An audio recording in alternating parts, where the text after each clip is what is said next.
شیخنا جیسے گاؤں میں کیا ہوتا ہے کہ غیر مسلم ہوتے ہیں اور کوئی مسلمان شخص اس کا پڑوسی ہے، تو غیر مسلم شخص کی وفات ہوتی ہے تو ان کے یہاں جو رواج ہے آگ کے حوالے کرنا، جی تو کچھ مسلمان بھی ہوتے ہیں کہ ان کے اس کاریہ میں یعنی پروگرام میں شامل ہوتے ہیں، تو ان کے لیے آپ کیا کہنا چاہیں گے؟ دیکھیے، اصل میں یہ سوال بھی اسی لیے آتا ہے کہ ہم ایک جی ایسے سماج میں ہیں جہاں پہ بہت سارے ادیان کے ماننے والے ہیں، وہ ہمارے جی پڑوسی ہوتے ہیں، ہمارے متعلقین ہوتے ہیں، کبھی بزنس میں ہمارے پارٹنر ہوتے ہیں۔ تو ظاہر ہے انسانیت کا تقاضا یہ ہے کہ ان کے ساتھ ہمدردی کی جائے، ان کے سکھ دکھ میں ان کے ساتھ کھڑا ہوا جائے، جو کہ اسلام جس کی دعوت دیتا ہے۔ بھئی اسلام تو کھلے طور پر قرآن میں اللہ تعالیٰ نے کہا ہے کہ اگر کوئی ایسا غیر مسلم ہے جو آپ کو نقصان نہیں پہنچاتا ہے تو اس کے ساتھ آپ بھلائی کا سلوک کیجئے، اس کے ساتھ انصاف کا سلوک کیجئے۔ اللہ کے نبی صلی اللہ علیہ وسلم کی حدیث ہے فی کل کبد رطب صدقہ، ہر جاندار پر اگر آپ خرچ کر رہے ہیں، اس کے ساتھ بھلائی کر رہے ہیں تو یہ صدقہ ہے۔ تو اگر کوئی غیر مسلم بھی ہے تو اس کے ساتھ بھلائی کرنا، اس کے سکھ دکھ میں ہاتھ بٹانا، اس کی مدد کرنا، یہ صدقہ ہے، اس پر آپ کو اجر ملے گا۔ تو یہ سوال اس لیے آتا ہے کہ یہ جذبہ پایا جاتا ہے لوگوں میں کہ اگر اس کے اوپر کوئی مصیبت آئی ہے تو ہمیں اس کے ساتھ کھڑا ہونا چاہیے۔ لیکن مسئلہ یہ ہے کہ اس کی مصیبت میں اس کے ساتھ کھڑا ہونے کے لیے یا اس کی مدد کرنے کے لیے، اس کو سہارا دینے کے لیے کیا ضروری ہے کہ ہم اپنے دین کو چھوڑ دیں پہلے، یا ہم کفر کے اندر ملوث ہو جائیں تبھی اس کی مدد ہو پائے گی؟ ہم شرکیہ اعمال کے اندر شرکت کرنے لگے تبھی اس کی مدد ہو پائے گی؟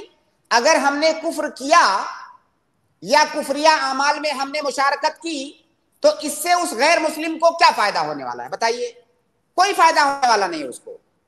تو لہٰذا کسی غیر مسلم کے ایسے پروگرام میں شرکت کرنا جس کا تعلق بدعقیدگی سے ہے، جس کی گنجائش ہمارے دین کے اندر نہیں ہے، جس میں کفر ہے، جس میں شرک ہے، یہ کرنا جائز نہیں ہے۔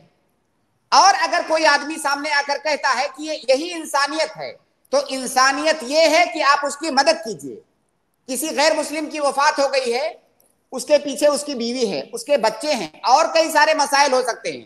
اگر بہت ہمدردی ہے تو بجائے اس کے کہ آپ جا کر کے چند منٹ کے لیے کھڑے ہو کر کے کفر کر کے واپس آ جائیں اور پھر پوری زندگی پلٹ کر کے اس کو نہ دیکھیں، اس سے بہتر یہ ہے کہ آپ اس کی مادی طور سے مدد کیجئے۔